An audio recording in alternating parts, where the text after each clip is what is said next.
తిరుచానూరు శ్రీ పద్మావతి అమ్మవారి ఆలయంలో నెయ్యి డబ్బాలు మాయమైన ఘటన ఆలస్యంగా వెలుగులోకి వచ్చింది.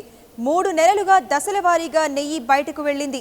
ఆలయ సిబ్బంది నిర్లక్ష్యం ఫలితంగా దాదాపు 110 నెయ్యి డబ్బాలు మాయమైనట్లు తెలుస్తోంది. ఈ విషయం బయటకు పొక్కడంతో అధికారులు రహస్య విచారణ జరుపుతున్నారు.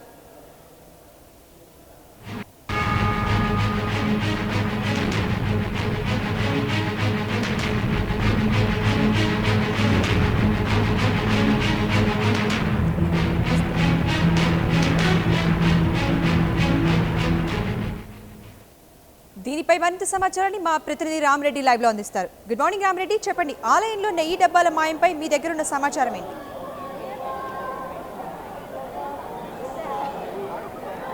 సురేఖ, తిరుపతి తిరుచానూరు శ్రీ పద్మావతి అమ్మవారి ఆలయంలో నెయ్యి మాయమైన విషయం ఆలస్యంగా వెలుగులోకి చూసింది.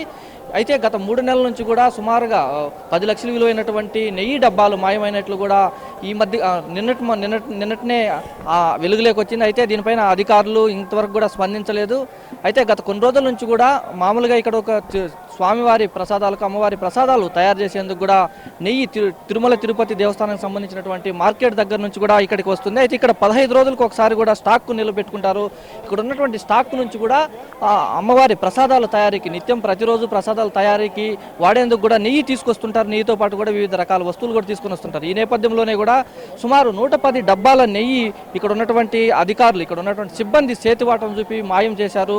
దీనిపైన కూడా ఆలస్యంగా వెలుగులోకి వచ్చింది ఈ ఘటన. దీనిపైన ఇక్కడ ఉన్నటువంటి అధికారులు స్పందించారు. అయితే మరోవైపు కూడా అధికారులు ఇప్పటి వరకు కూడా రహస్య విచారణ జరుపుతున్నారు. ఈ నెయ్యి మాయమైనటువంటి విషయం పైన కూడా దీని వెనక ఎవరు హస్తం ఉంది, ఏ సిబ్బంది ఈ నెయ్యి డబ్బాలు మాయం చేశారనే దానిపైన కూడా అధికారులు దృష్టి సారించారు. మరోవైపు కూడా డిప్యూటీ ఈవో సెంచులక్ష్మి కూడా ఈరోజు ఉదయాన్నే పద్మావతి అమ్మవారి ఆలయానికి వచ్చింది. ఇక్కడ ఉన్నటువంటి ఫైల్స్ మొత్తం కూడా తీసుకెళ్ళింది.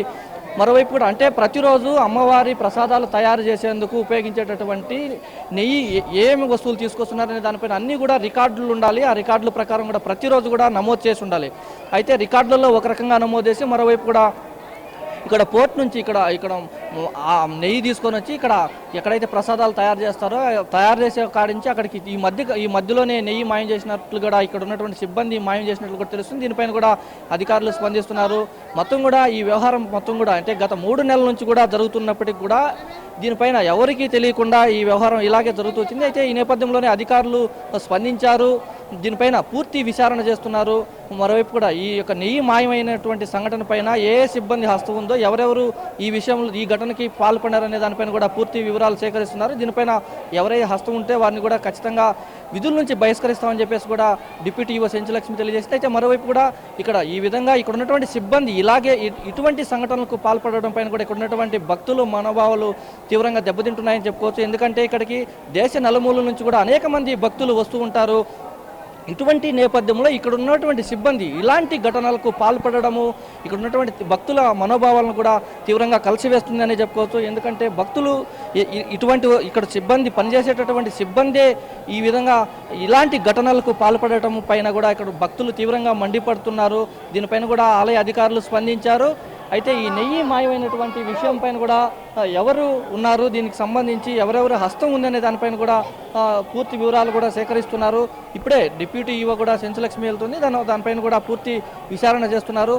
మొత్తం మీద ఆలయంలో 110 డబ్బాలు నెయ్యి మాయమైనట్లు కూడా ప్రాథమికంగా గుర్తించారు. ఈ 110 డబ్బాల నెయ్యి ఏమైంది, దీన్ని ఆలయం నుంచి వెలుపలికి ఏ విధంగా తీసుకుపోయినారు, వెలుపలికి తీసుకుపోయే విధానంలో ఎవరెవరు హస్తం ఉంది, ఇక్కడ పనిచేసేటటువంటి సిబ్బంది ఎవరెవరు ఇందులో భాగస్వాములై ఉండారనే దానిపైన కూడా పూర్తి వివరాలు సేకరిస్తున్నారు. ప్రియాంక.